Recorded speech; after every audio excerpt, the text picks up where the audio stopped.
really excited to start with you on this first film.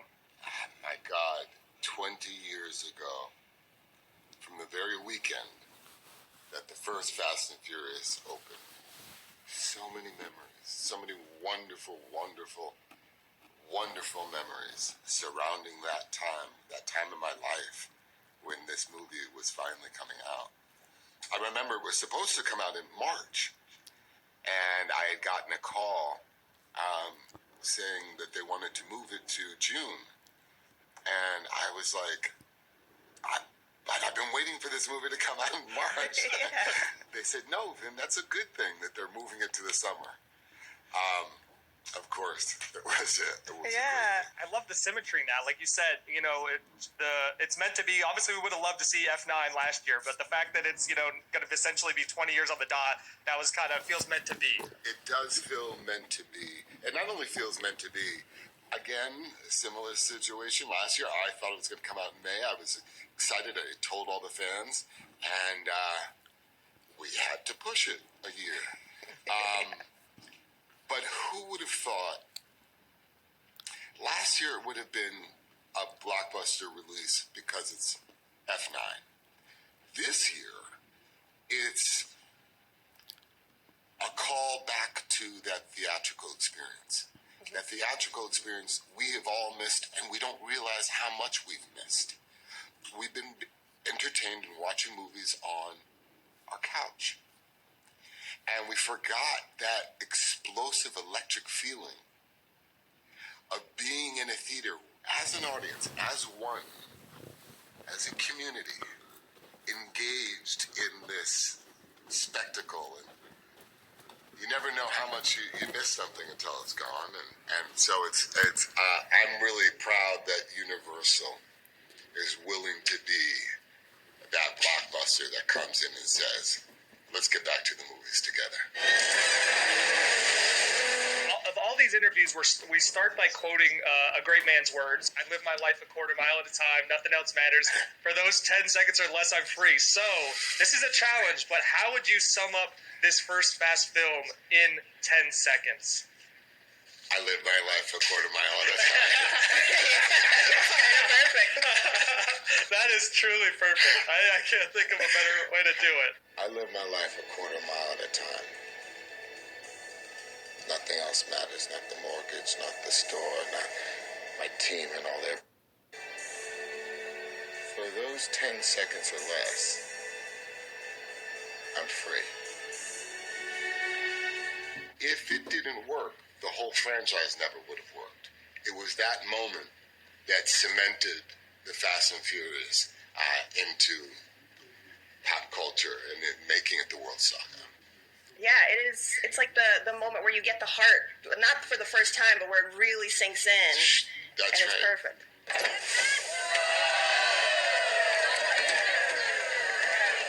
What are you smiling about? Dude, I almost had you. What's so exciting about F9 is we revisit that moment from a different perspective. Ooh. Oh, that's exciting. Well, that's a tease. That's an A+ tease right there. That's oh my gosh. I mean, yeah, I don't want to jump in, but that scene, I had written down to ask you about that scene because I'll admit it. So I had a fast watch party a couple years ago. A few people that I knew hadn't seen them. I'm like, we're changing this. We're watching Fast 1 and going through them all. And that scene came on, and first, you know, obviously Paul's incredible, kicking it off with his kind of like, I almost had you. And then you walk around the car. I literally said to everyone, I was like, this is movie star stuff right here. You almost had me. You never had your car. This right here, it's like when you see a scene like that on paper, are you just kind of salivating as like knowing, you know, the potential of what you can do with something like that? I was so excited by that scene. It was in some ways the biggest scene that we had in the movie because there were the most people around, and the people that were in the scene were real illegal streetcar racers. Yeah. Mm-hmm. And they were feeding with such authentic energy that it made it so much easier for Paul and I to delve into the scene and really rip it apart. We were lucky. We got cops!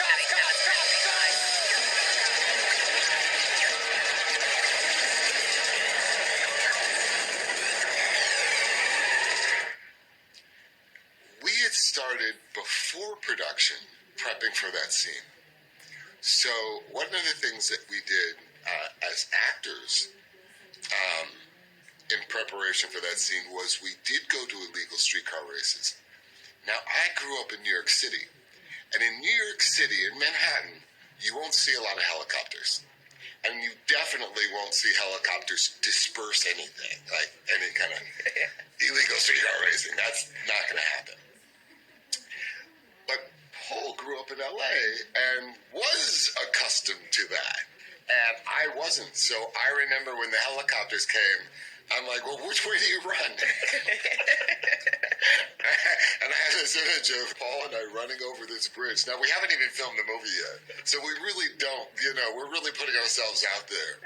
And one of the illegal streetcar racers, all great people that ended up forming this, legal form of these races, said, get in. And very similar to the scene of Brian saying, get into Dom when he's running in East LA.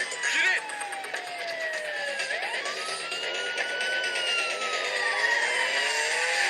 All those memories, the memories of going to Cuba to better prepare for the character because he owned a Cuban bodega.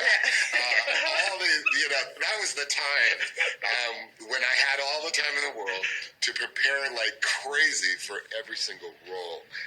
But yeah, that'll always stay with me. So that scene that you mentioned where I go, you almost had me, there was a lot that led up to that. And again, it was the crowd there that was so electric and so appropriately authentic that added to that.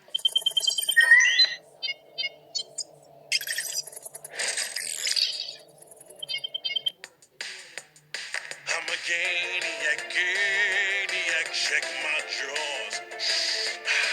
My clothes smell so much fresher than before. Yeah. I'm a ganiac, check my drawers. It's a freshness like I've never smelled before. Give Gain Flings with Oxy and Febreze a try instead of your regular liquid detergent. You'll be a Ganiac too. Want your clothes to smell freshly washed all day without heavy perfumes? Now they can with Downy Light In-Wash Scent Beads. It has long-lasting light scent, no heavy perfumes, and no dyes. Who's ready for movie night? Finally, a light scent that lasts all day. New Downy Light. Try it today. My daughter became a nurse during the global pandemic. As her dad, I had to know she was protected. At 3M, we're committed to getting personal protective equipment to healthcare workers around the world, just like my daughter.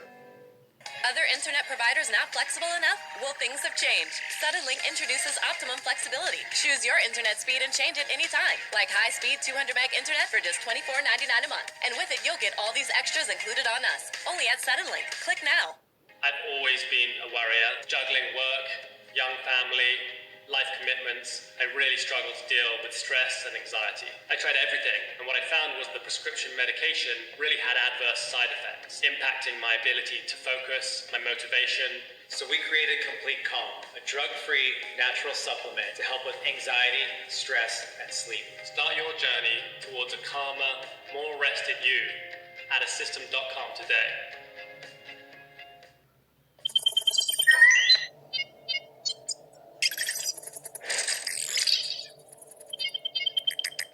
Take us back to Fast coming into your life and your initial reaction. I know it took a little bit of convincing. You were kind of like all in, and then you were kind of like, I don't know about this. So kind of take me back through that process. Yeah, no one would ever think that. Well, part of the reason is you have to understand. So if I've come into this industry, if I'm acting since I'm 7 years old, and I can't get a role and I can't break, and I then go to independent film and become a director and a writer and a producer and do a short film and then do a feature film and go to Cannes with the short and then Sundance with the feature. I'm very precious about trying to do the best work possible at all costs. And so when I was given the script, because Universal, I know this sounds crazy, but Universal ended up releasing or being involved in the release of Pitch Black. And that was the only other movie I had done of that size. And so they said, we got this movie that's about illegal streetcar racing. And we want you to play this character, Dom, who's a tough guy, an outlaw with a heart and a code. Okay, I'm in. And then they described that scene that you see in the first movie, where the camera goes through my eye and down my arm and into the engine. And that's the only thing they described. And I said, yes, I'm in.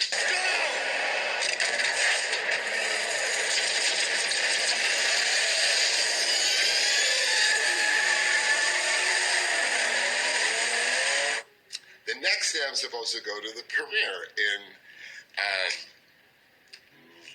Australia, I believe, for Pitch Black. And I read the script and I go,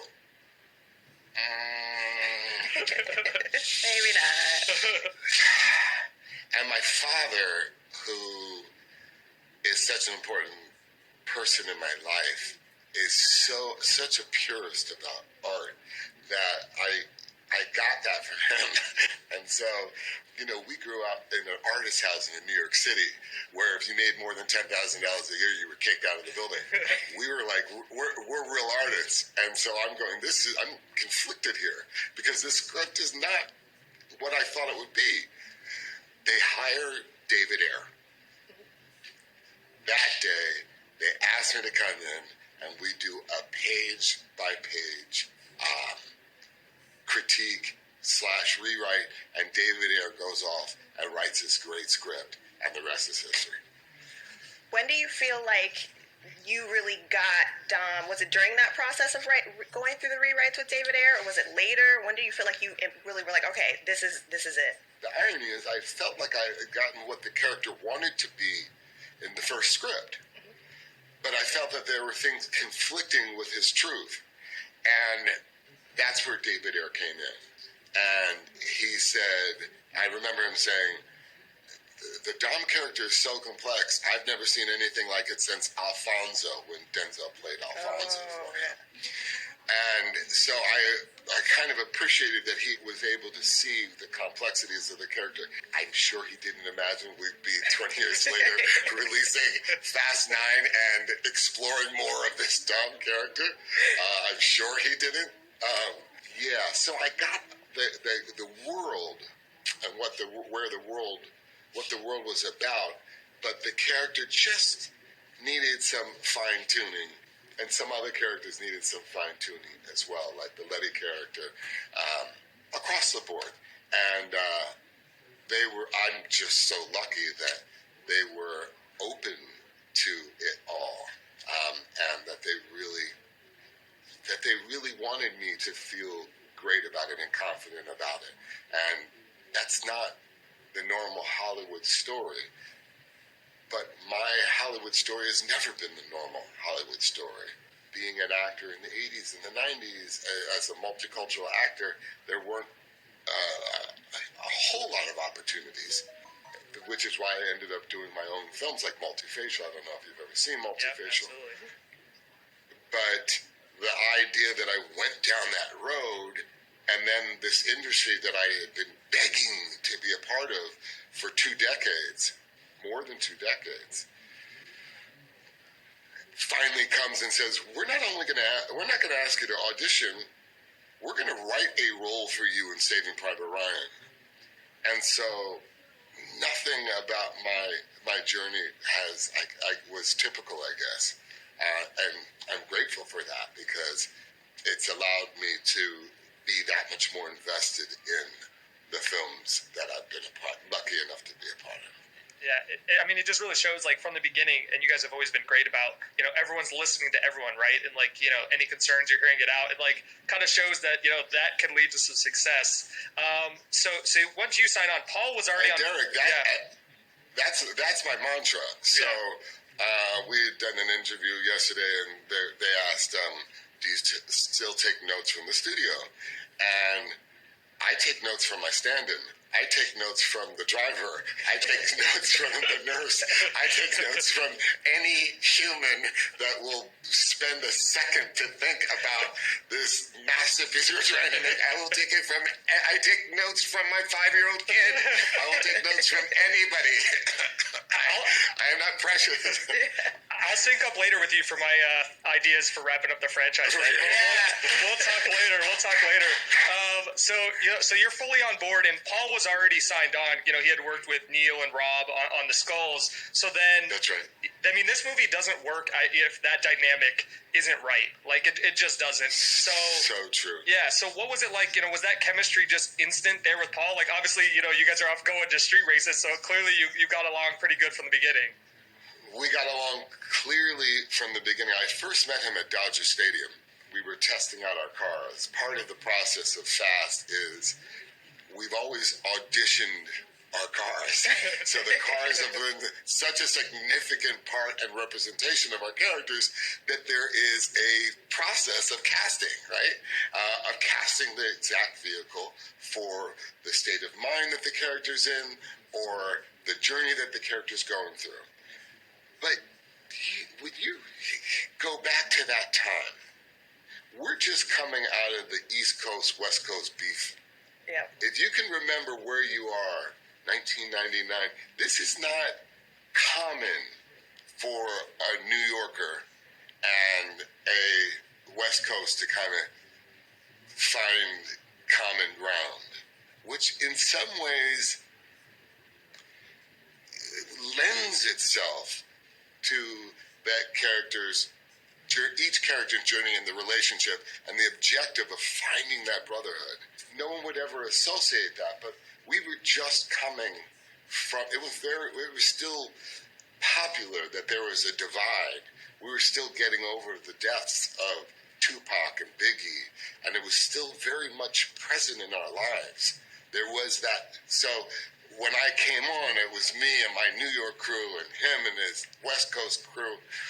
And to see that brotherhood formed added something special to the movie. Hey man, he was in my face. I'm in your face. I saw an authenticity that was just right for the movie industry, just primed for something like this. He, through the years, has always been the one. While I'm off thinking about story, or while I'm off thinking about stunts and casting and dynamics and how to realize the impossible, he would often cover us by, you know, owning automotive shops, doing races, actually becoming a racer, a streetcar racer, and then actually running on the track. And he would do that to contribute to the legitimacy of. That's what's in some ways so hard about when he left us, because in some ways, and I know this interview is not supposed to go that way, but he was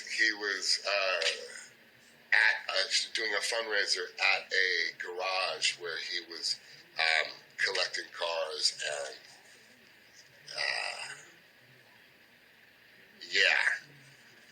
Yeah, I mean, bless him. Yeah, no, absolutely. I mean, like I said, with doing that oral history, anybody I talked to, I didn't even have to bring up Paul. They would and just, you know, say nothing but, you know, beautiful things. You know what you're doing? I owe you a 10-second car.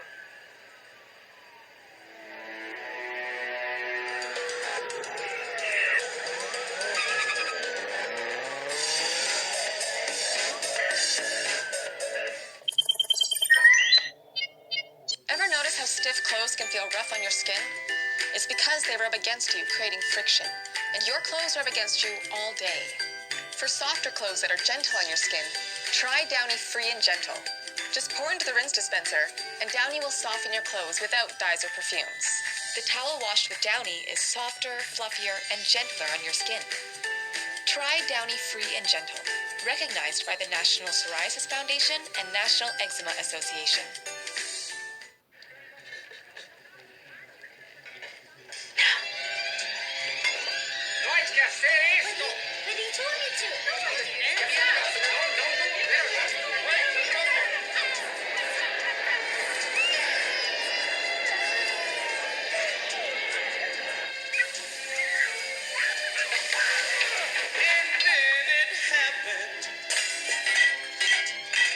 took me by surprise. I knew that you felt it too. By the look in your eye, this magic moment, so different and so Life can be a lot to handle, other. Forever to be. but there's plenty of magic in all that chaos.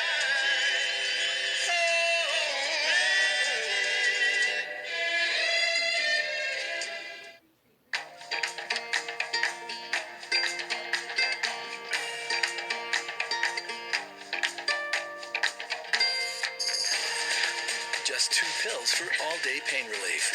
Leave it and see what's possible. As a nurse, knowing that my dad is working endless hours to help healthcare workers get the personal protective equipment they need, I'm incredibly proud and thankful for all the work that he and 3M are doing to help combat the pandemic.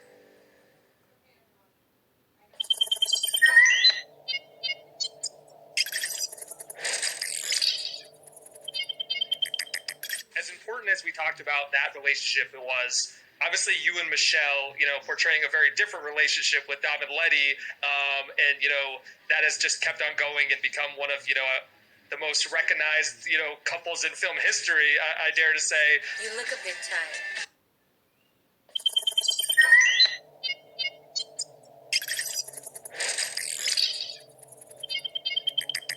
As important as we talked about that relationship, it was obviously you and Michelle, portraying a very different relationship with Dom and Letty, and that has just kept on going and become one of the most recognized couples in film history. I dare to say. You look a bit tired. I think you should go upstairs and give me a massage. Look at all our guests. How about we go upstairs and you give me a massage?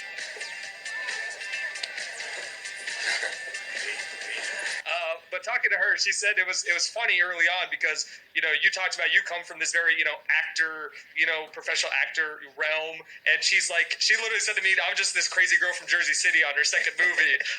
So what was it like, kind of early on, you guys kind of working out this obviously this now legendary chemistry between you two? Well, one of the things I was working with David Ayer on was kind of her character as well, because she was from East Coast as well, and she kind of represented where we were from, and as a minority, you want to. That wasn't common in cinema. If you imagine 20 years ago in the 90s that Michelle Rodriguez would be this iconic figure that represents a love in cinema like we have never seen before, you would say, well, you would pick a million other actors, but there is no actor in Hollywood that could boast of a love like Michelle Rodriguez. No one has that. No one's garnered billions of people and audiences around the world that want to ride or die in the way that a Letty character does. Wants to. That's an iconic and something we didn't realize. But when I think about it, and I go back to the first movie, maybe subconsciously there was that dream that would be our world's love story. These kind of non-typical Hollywood types would be the ones. And it was a contrast, a deliberate contrast between the Brian and Mia relationship. The Brian and Mia relationship was more conventional, and the relationship between Dom and Letty was not conventional, and they weren't perfect. And somehow, right when the turn of the millennium, the audience started to lean into that as a representation of what relationships might be in the new millennium.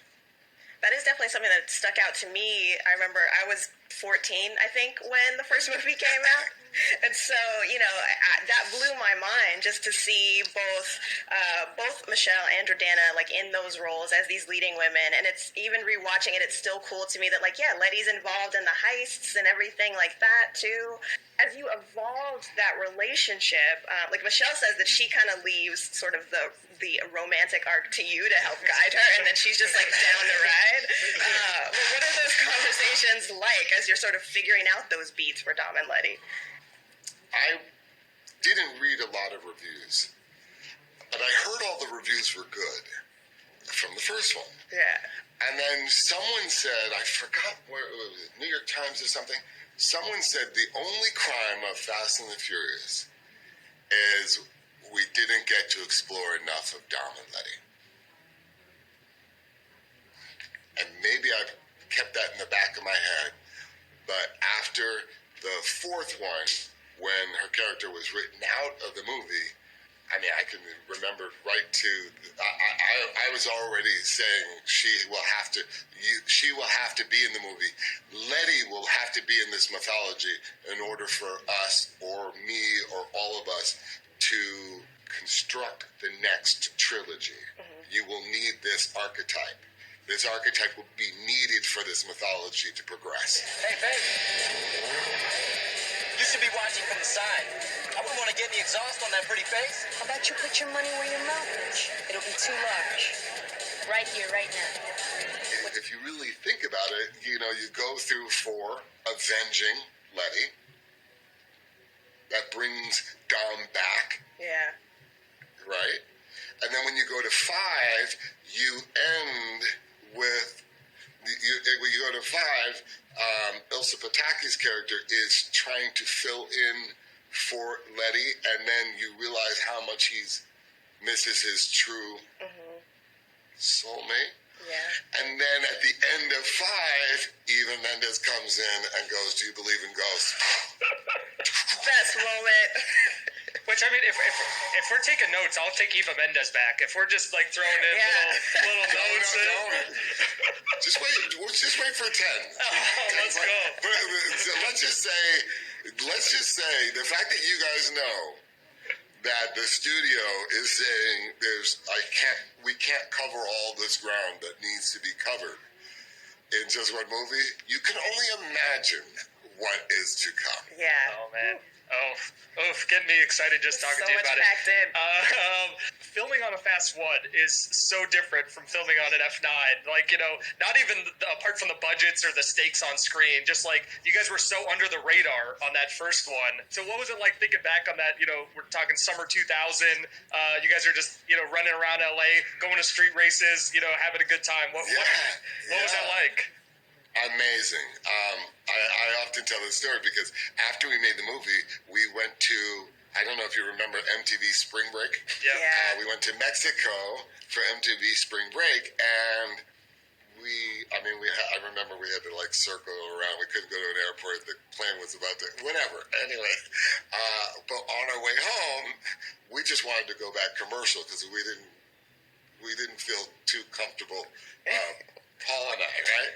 So Paul and I will never forget this. We're sitting on the floor of this airport, bags to the side, legs stretched out. People, thousands of people walking by, walking over us, walking over our legs. And he looks at, now he had already had some films out, so he was kind of a little more familiar with what was to come. And he said, Vin, take all this in. Take in the fact that all these people are just walking by us. And I said, why? And he said, because when this movie comes out, our anonymity will be gone. And it was so telling. Yeah. It was surreal. It was surreal. He knew. How he knew something. And I was always in the making, and that's where my mind was. I had just come from directing movies and writing movies. But he had this ability to see. It's like, he would always say, every time we'd come out of a movie, every time we'd come out of a premiere, he'd always say, it would just be me and him. For whatever movie it was, the studio would be away from us, and that cast and the crew, and everybody would always give us our moment. And he'd always say, Vin, the best one's still in the can. You didn't hear the ball! They're going crazy! The best one's still in the can! I can't imagine walking out of Fast 5 and thinking like, oh man, we're gonna top this one. Like, man, the confidence that takes. I love it. I love that. Oh my God, it was just so funny. It was and like clockwork every time. Paul.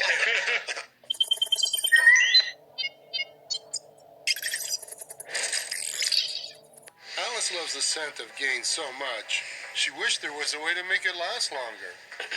Say hello to your fairy godmother, Alice, and long-lasting gain scent beads. Try Spring Daydream, now part of our irresistible scent collection.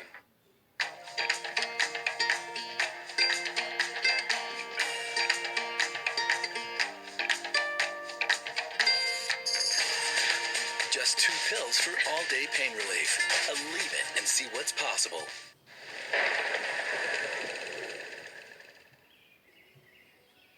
At 3M, I work on purification technologies that help advance vaccine and therapy research, including those for COVID-19. One day I can tell my kids, I helped the whole world get back outside again.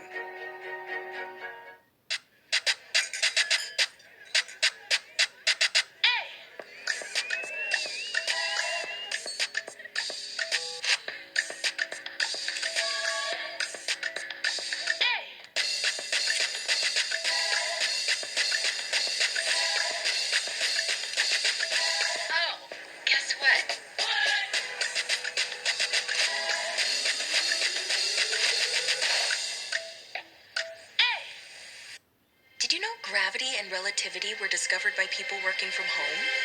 Do you know what I discovered? Kale. Curly, dinosaur, red Russian, ornamental. Instacart opened my world to all kinds of discoveries. I discovered organic, wild-caught, vegan lip gloss. I discovered this, that, these, and I'm just getting started. Instacart. More stores, more to discover. Visit instacart.com or download the app to get free delivery on your first order.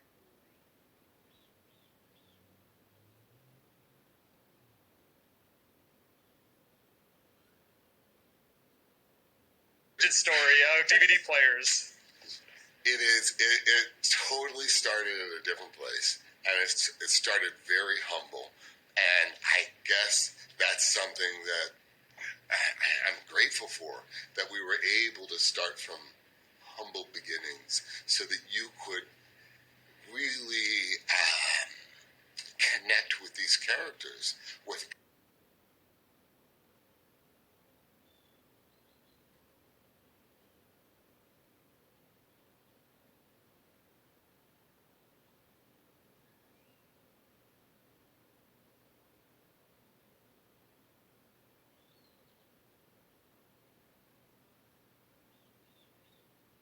teach in film school. They teach you, and in every script writing class, they teach you all kinds of how to draw emotion, how to create, different archetypes, but nobody teaches you how to create the feeling.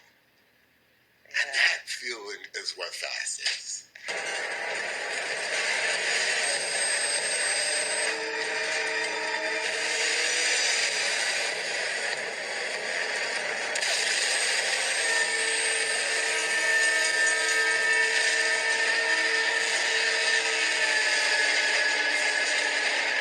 Did the first script have that moment for you where you were like, oh my God, like this is insane?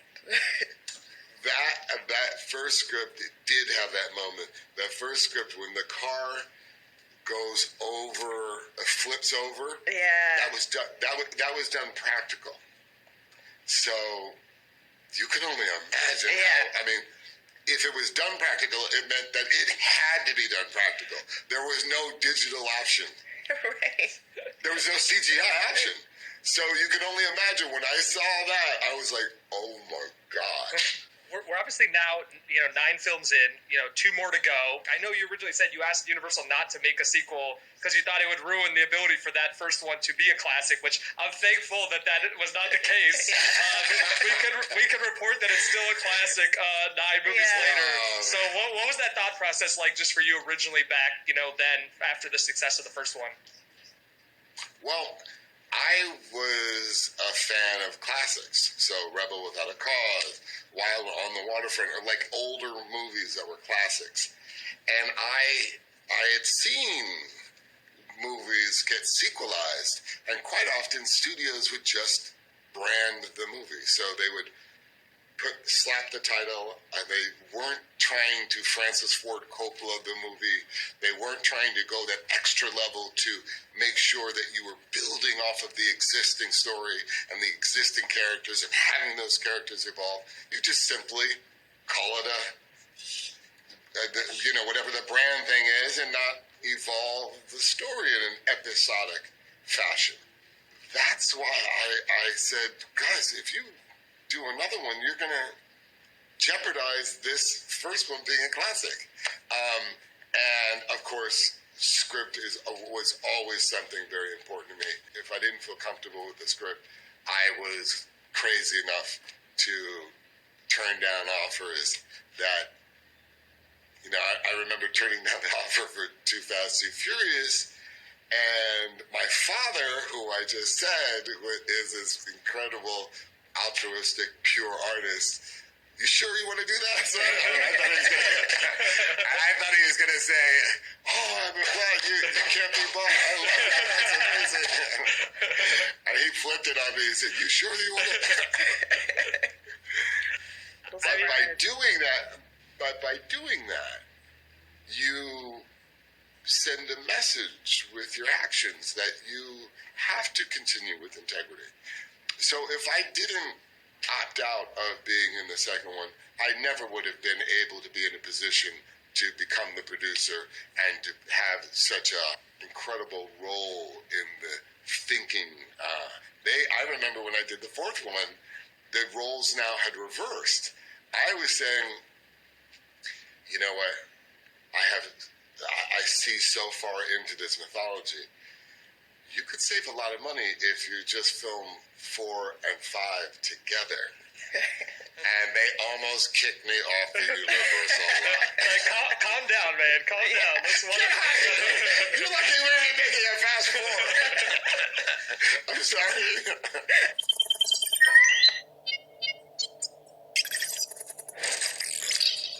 When our daughter and her kids moved in with us, Kids, bedtime. she was worried we wouldn't be able to keep up. Of course we can. What couldn't keep up was our bargain detergent. Turns out it's mostly water, and that doesn't work as well on stains. So we switched back to Tide. One wash, stains are gone. Kind of like our quiet time.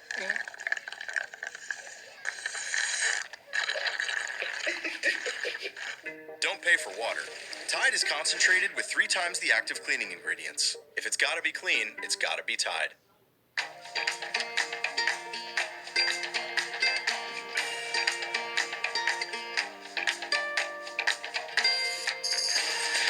Just 2 pills for all-day pain relief. Leave it and see what's possible. My kids know I'm a scientist, but it's hard to explain to them what I do every day. At 3M, I work on purification technologies that help advance vaccine and therapy research, including those for COVID-19.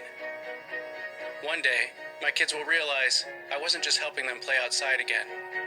I helped the whole world get back outside, too. We're optimizing your connections. Our new smart Wi-Fi 6 technology powered by Optimum features mesh coverage for a better whole home Wi-Fi experience. Now with an extender included, you'll get Wi-Fi even in those hard-to-reach places. Stream, work, and game faster, all on one powerful mesh Wi-Fi network. Greater whole home coverage is here with Smart Wi-Fi 6, now including a free Wi-Fi extender with select internet packages. Who loves Purple gold beers. This one has juiciness like a strawberry. Squishy and delicious. The gold beer is like a karate do, flipping around. Shaboom!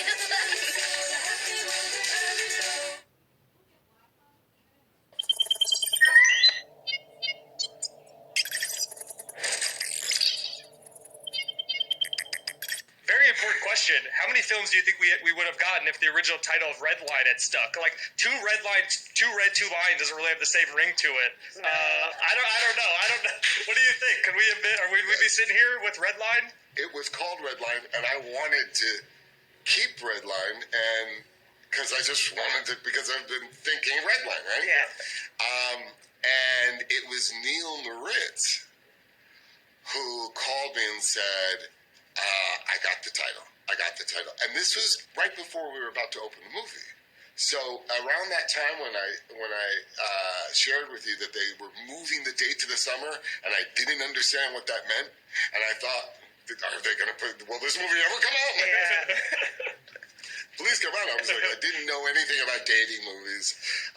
And so at that time, there was another call from Neil Moritz where he said, I got the title. I think it should be The Fast and the Furious. And then it just grew on me.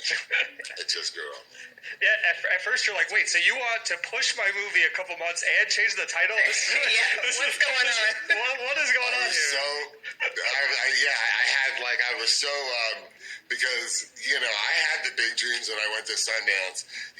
When I went to Sundance a couple of years earlier, we had heard all this,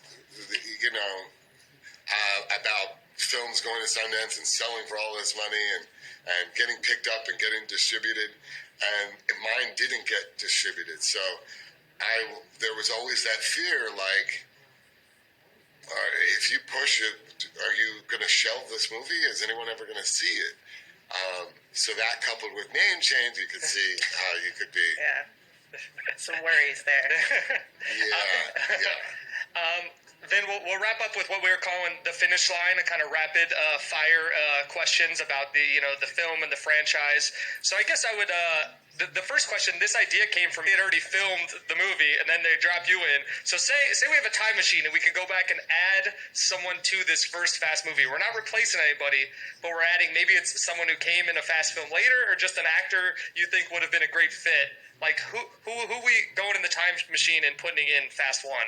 I guess if I were to think where we're going with the next chapter, and Michael Caine, I might have found a way. You're saying if I could have redesigned the mythology or added little elements of the mythology, I could have done something with Helen Mirren and Michael Caine's character and played something out. I could have introduced something in the future. That would have been amazing. We're not giving up on that. We still got a few films to make that happen. Then each episode we have what we're calling Derek's embarrassing story of the week, where I kind of maybe they're not embarrassing, but it really shows my fandom. And usually we just have one, but I have a few for this one, so I'm going to let you pick which is the most embarrassing Derek story of the week here. So we'll start number one. I went as Dom for 2 straight Halloweens, not just one, 2 straight Halloweens. Amazing. So that's the best. I don't know. Hold on. All right. So last March, it was like the 30th day of where the world shut down. We're in quarantine. I decided to take a drive over to the Toretto house. I had always wanted to go. I went over and I checked out the Toretto house, and then I walked down the street to the Toretto shop, which I did not realize was right down the street. Close. I did not realize that. So, and I walked in and bought a Corona. Of course, I had to do it. So that's awesome. So that's number 2. That's so awesome. We got 2 more coming, so we might still top these. Oh, okay. That was awesome. Number 3. My parents came to visit a few years ago. We're driving down the PCH. We drive past Neptune's net, and I'm like, that looks familiar. And then I immediately was like, Fast 1, Dom, Brian, meal there. Let's go eat. We go eat. So many memories.